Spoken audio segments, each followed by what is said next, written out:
These are lethal weapons. Their one purpose, the sole reason for their existence, is to knock enemy planes out of the sky. They are P-38s, and they rank with the fastest and best fighters in the air today. Now, the fact that this is a two-engine airplane does not mean that it's a difficult airplane to fly. On the other hand, the two engines do give it a wide range of performance and extra margins of safety. Some hangar experts insist that it is impossible to bail out of the 38 because of the twin booms and rudders and because of the horizontal stabilizer span. The truth is that it is no easier or harder to bail out of the 38 than out of any single-seater fighter. Bailouts can be made either, one, by turning the plane on its back and dropping out, or two, by getting out the left window and sliding down the wing. Now, don't stand on the wing to jump. The span of the horizontal stabilizer just doesn't affect the bailout. At high speeds, the airflow carries any object straight back and under the empennage, which is actually higher than the wing. Therefore, the only portion of the empennage which is critical is that portion directly aft of the bailout area. Thus, it doesn't matter whether the empennage has a 20-foot span or a 100-foot span. The critical area is still the same. Furthermore, on the 38, there's no vertical stabilizer which can get in the way. Actually, however, the object isn't to bail out of your ship, but to make the other fellow bail out of his. In the 38, you have a weapon which will help you do just that. It's a fighting man's airplane. Tough, rugged, reliable. Its high-speed performance is well known.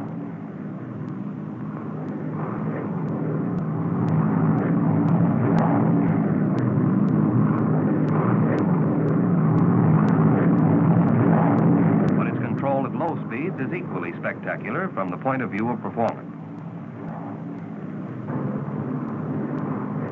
Presented herewith is a new type of airplane, a primary trainer escort, under absolute control at 90 miles an hour indicated. Now, watch its acceleration.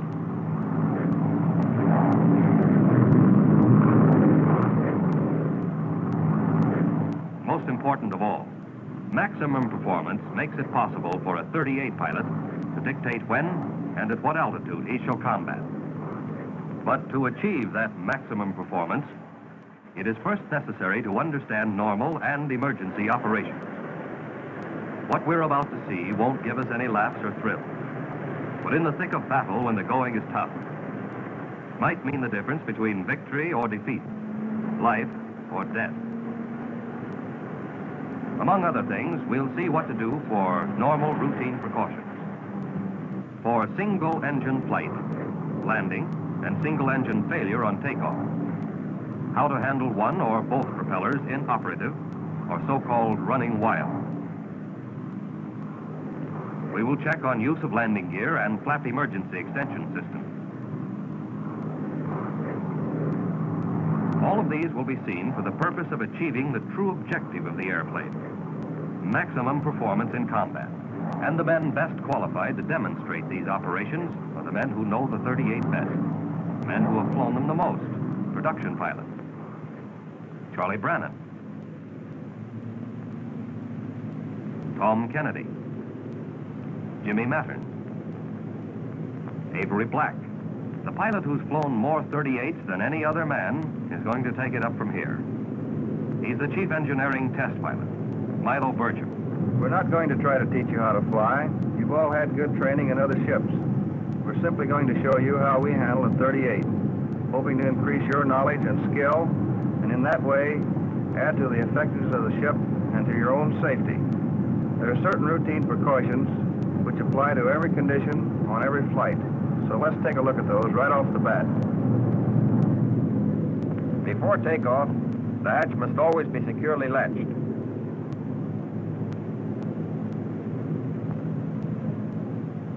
Both sliding windows must also be closed all the way.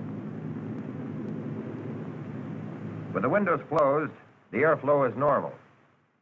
But if the windows are carelessly left open, the airflow is disturbed and causes the wake to hit the tail. On airplanes equipped with external tanks, it is essential to be able to drop the tanks immediately, in case of engine failure on takeoff. Therefore, before starting, the drop tank switch is placed in the safe position, and the drop tank selectors are placed on, so that in an emergency we can lose the tanks by simply punching the drop tank release button. When the full fuel load is carried, takeoffs are always on the front tanks. Normally, we use no flaps. Later, we will check on conditions where flaps are used. But at all times, maximum allowable manifold pressure is used. Once in position at the head of the line, and after run-up and mag check, propellers are checked in the automatic position. By trying the governors, we make certain that they're really governing.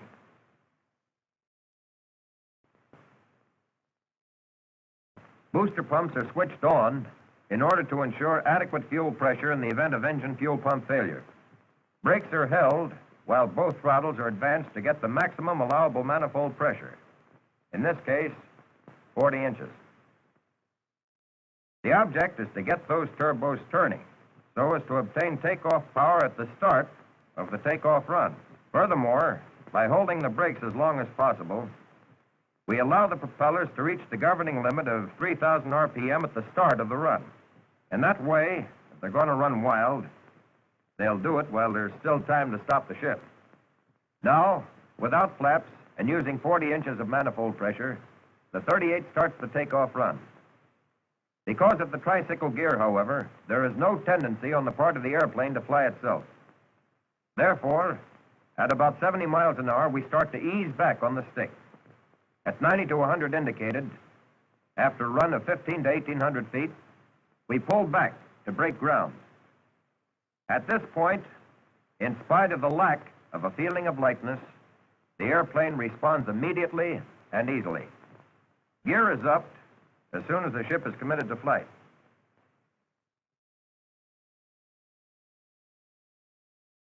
By the time the gear retracts, indicated airspeed will be at least 150, well above single-engine operation speed of 120.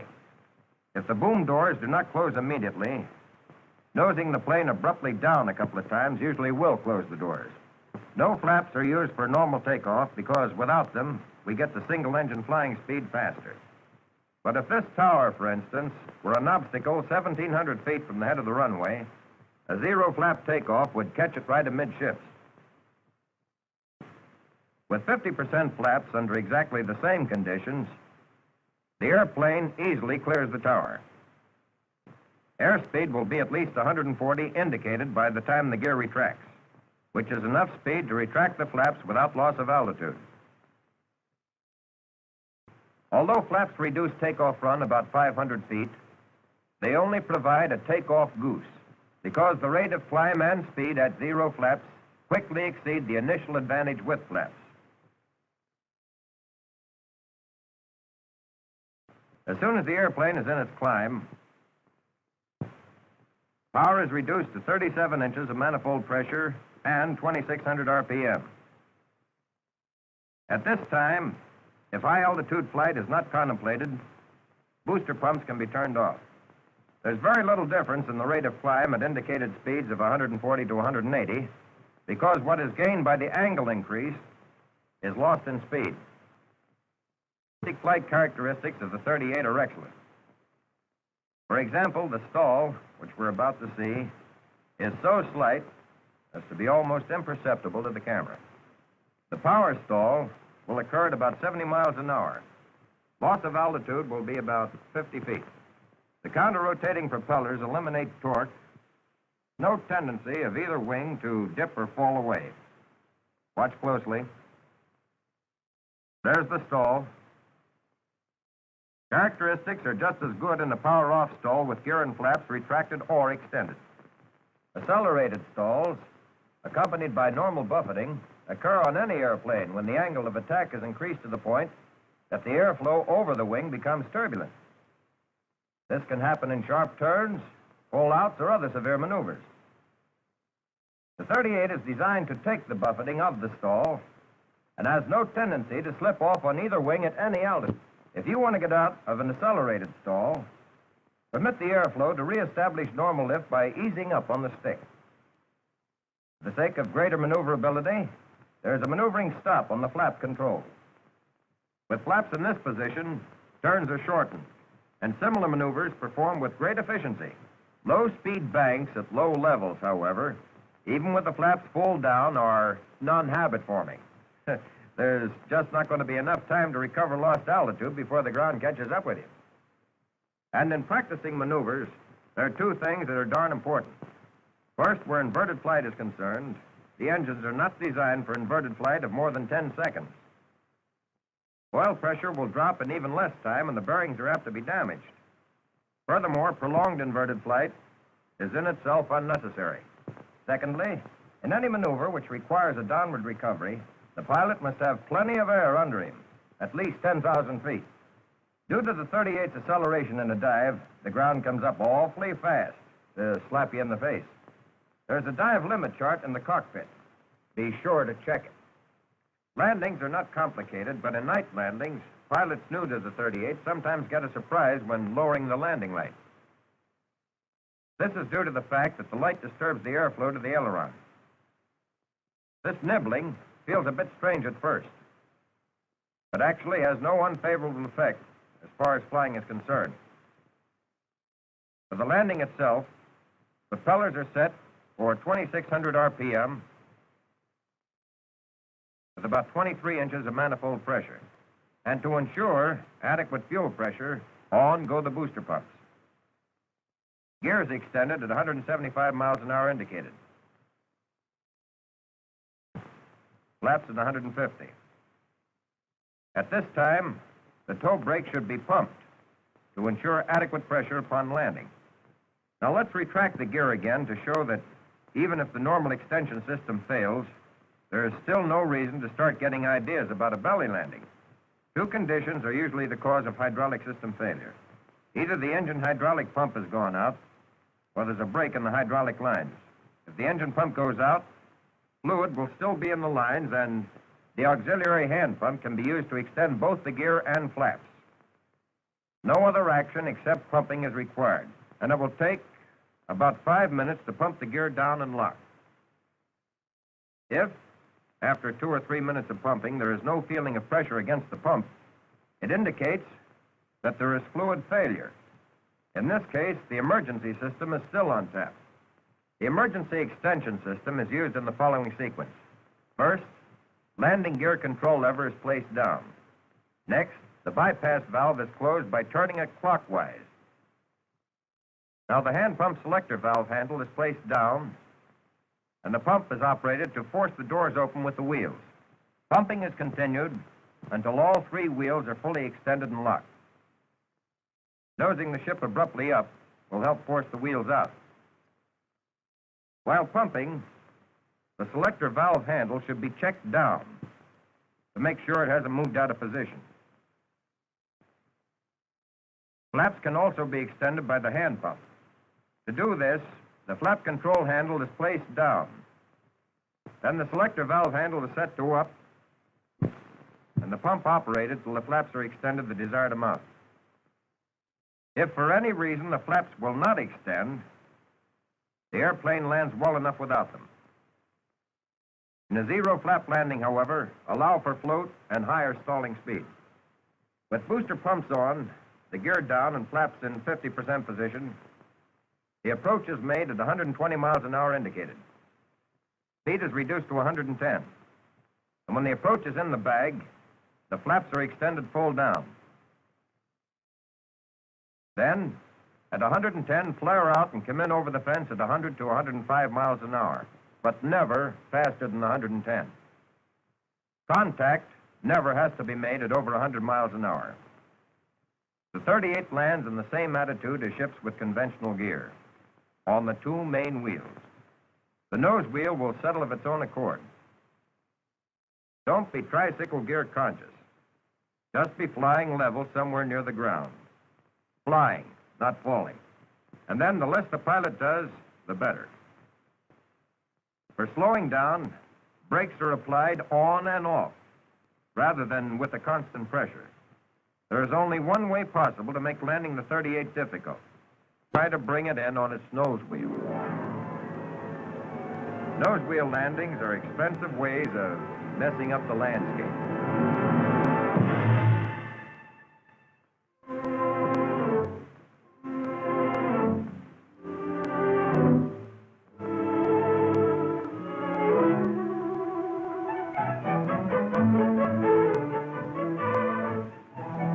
And sometime or other, everybody feels a little sorry for pilots just starting to fly single-seat fighters.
But second-hand information doesn't apply anymore to pilots graduating to the 38 because an instruction version is now available as a two-place airplane. The boys call it the piggyback. Now a new pilot can ride in back of the instructor and have any procedure cleared up for him in flight. This is how it works. A couple of weeks ago, a new 38 Army pilot visited the field.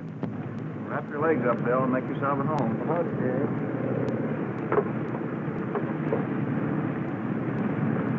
This being a passenger is a good deal.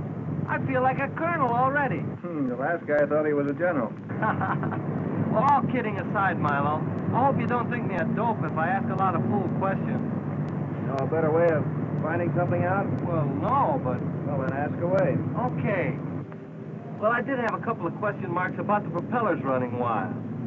Not that I don't understand perfectly, but, well, you know, it just isn't quite clear. Well, there's nothing serious about propellers running wild. No? It usually simply means that they're caught in full high RPM. And as a result, the engines are overspeeding. This can happen due to a shortened electrical system, or the switches being left in manual instead of automatic. Or maybe the circuit breaker switches are out at the start.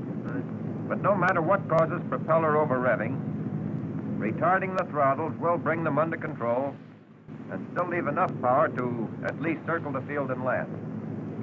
Propellers will run wild if, through carelessness, the propeller switches are left in manual instead of being checked in automatic. In this case, RPMs will be reduced by simply throwing the switches where they belong, in automatic. On late versions of the 38, warning lights go on when there's a short in the circuit. If a short occurs, the circuit breakers overheat and jump up. When they do, push the circuit breakers down.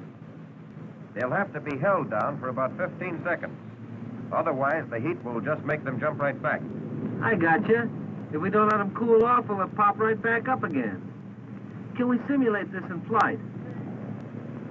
When we get in the air, you'll see that holding the circuit breakers down for 15 seconds has disadvantages. But now we're ready for the takeoff check. Propellers in automatic, governing check. Booster pumps on, toe brakes held, throttles advanced to get maximum allowable manifold pressure.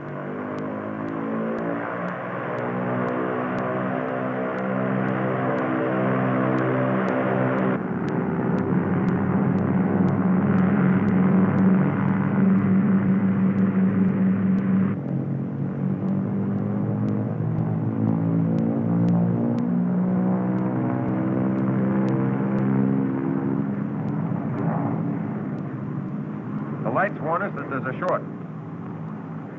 And the propellers jump from 3,000 to 3,500 RPM. Shoving down the circuit breakers will help control the propellers. But the 15 seconds that they have to be held down is a long time in flying to have one hand committed to a single action. Therefore, it's better to retard the throttles and bring the RPMs down to 3,000 while still maintaining sufficient power to establish level flight before pushing the circuit breakers down. Now, with flight established, the circuit breakers can be held down. And if they stay down, as much power as is desired can be put on, and the propellers will be governing properly. If one engine were damaged by over-revving, the propeller would be feathered right away, and single-engine flight would be necessary. But correct single-engine flight procedure must be followed. There are only three main steps. The first step will be to set the dead engine mixture control to idle cutoff so as to reduce fire hazard by stopping the flow of fuel at once. Furthermore, if by mistake we try to kill the engine that's operating, the complete loss of power warns us while there's still time to recover. So, if the right engine were to quit, the three main steps would be, first, right mixture control to idle cutoff. Second, right feathering switch to full feather. And third, right throttle back to close.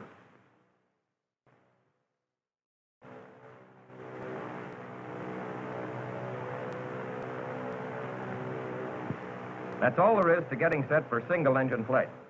If the flight is going to be for any duration, though, there are 5 more simple operations which are mainly precautionary and intended to reduce drag. Turn the right booster pump off, trim the rudder tab, close the right tank selector valve, close the right press tone shutter, and close the right oil cooler flap. Now, that's one of the handy features of the 38.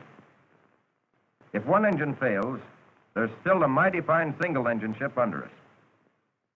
There's no difference in flight technique with either engine. But for demonstration, we'd like to fly on the left engine and keep the generator going, rather than use the right engine and run on the battery. What we've just checked over have been the emergency procedures for single-engine failure. But for practicing single-engine operation and maneuvers, slightly different procedures are followed so that, if necessary, the simulated dead engine can be brought back into operation quickly. In the first place, be awfully sure that the live engine is on the tank with the most fuel. Then, and only then, start the procedure for single-engine practice flight. Now, turn the right booster pump off. Then, by retarding the right throttle, single-engine failure and the resultant yaw will be simulated.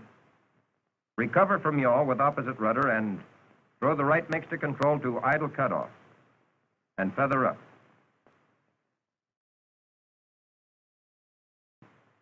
After the engine is stopped, trim the rudder tab and fare the right press stone shutter and right oil cooler flap. After the engine is stopped and the ship is trimmed, the control should be set in position for immediate unfeathering just in case something should happen to the engine we're flying on, and we have to use the engine being simulated as dead. So, as soon as the propeller is feathered, set the feathering switch in the normal position. Then, raise the guard on the manual propeller switch to the dead engine and set it to the fixed position, and move the governor control to low RPM. Now, with the feathering switch in normal position, the manual propeller switch to the dead engine in fixed pitch position, and the right governor control in low RPM, we can continue single-engine practice flight safely. Unfeathering to resume normal two-engine flight takes only 4 steps.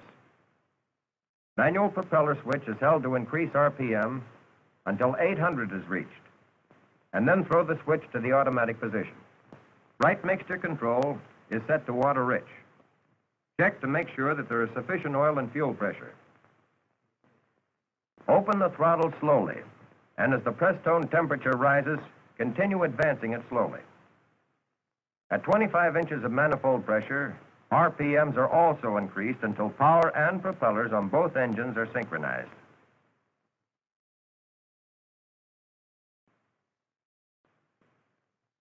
In unfeathering, we have to advance the throttle slowly because the dead engine is cooled off, and sudden application of power would be apt to result in serious backfiring.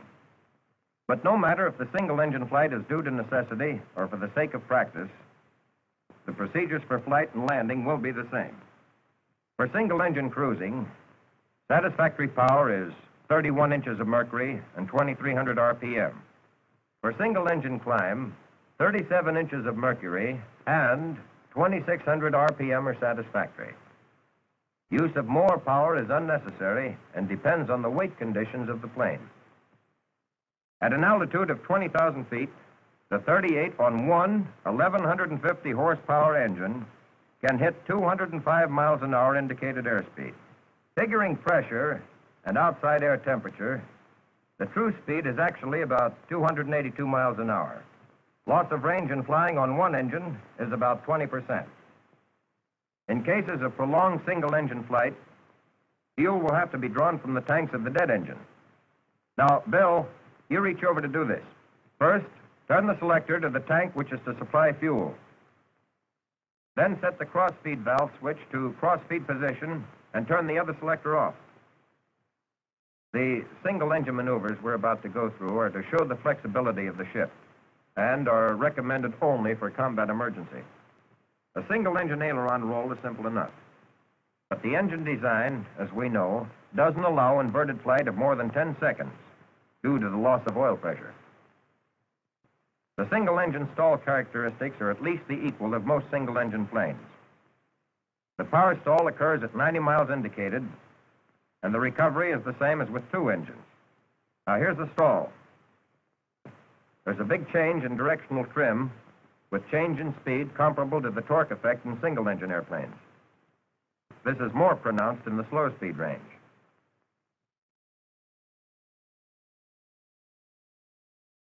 At high speed, the trim approaches the normal for twin-engine operation. And now, while we're heading back for a landing, there's one important thing to keep in mind.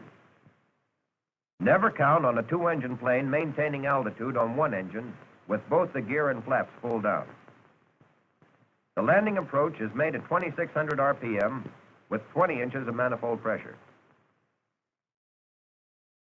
At about 160, gear is let down. Cab control will be set at 0 because there's very little torque with low power. At 135 miles an hour, flaps are extended 50%. Power and speed are decreased in the approach pattern, but 120 is maintained throughout the approach. Once full flaps are extended, the landing must be made. There is no choice in the matter. So only extend flaps 100% when you see it's in the bag.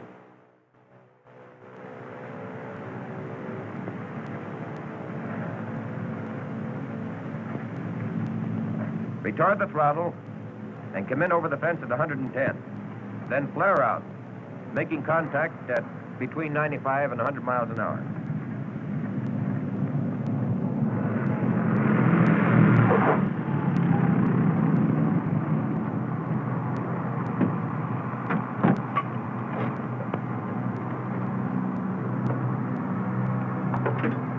Boy, if I'd known how easy that baby flies on one engine, I'd never bothered. Well, it's not easy and it's not hard. Just know how to practice.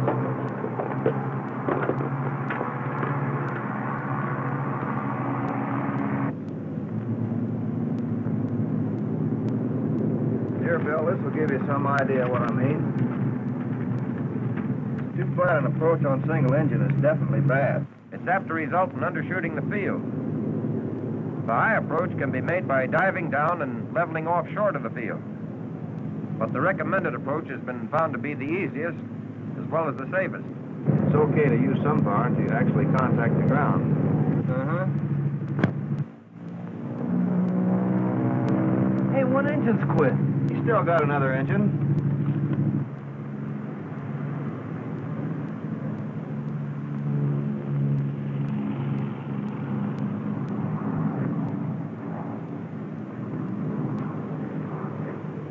Well, he made it, but boy.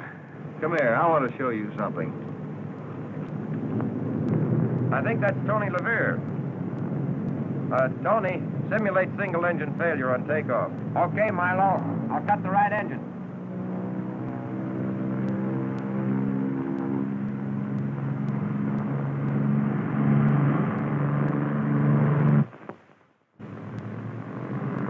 right engine will quit at 120. Power is reduced and hard left rudder to check yaw. Power increased. Drop tank release button punch to drop the tanks. Right mix to control off. Full feather right propeller. Right throttle off. The other procedures are carried out while level flight is maintained until 140 miles an hour. And now he climbs to a safe altitude.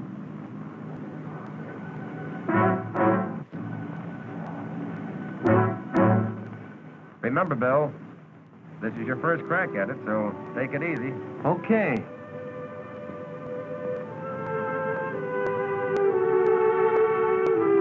Side windows closed, hatch secure. Straighten nose wheel. Nose wheel straight. Drop tank switch at safe. Selectors on.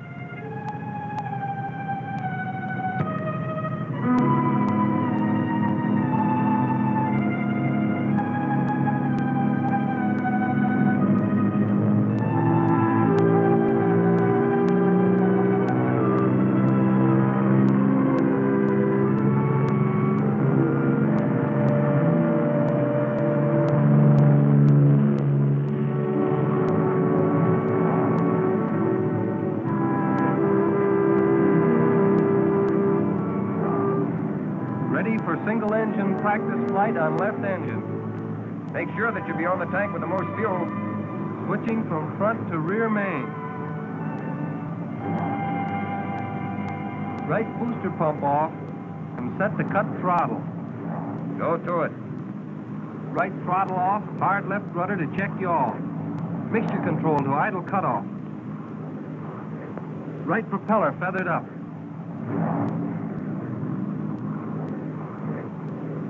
Right engine is dead.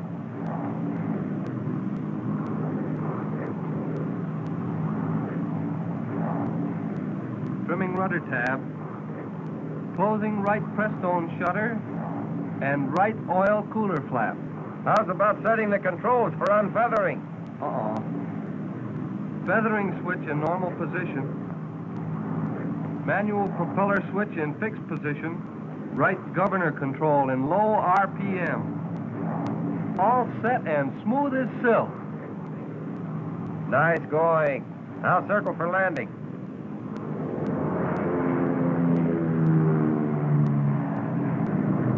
.2600 RPM with 20 inches. Tab control set at 0. Gear down at 160.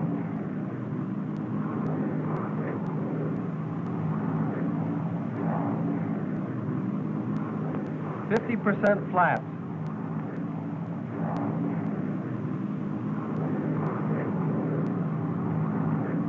It's in the bag.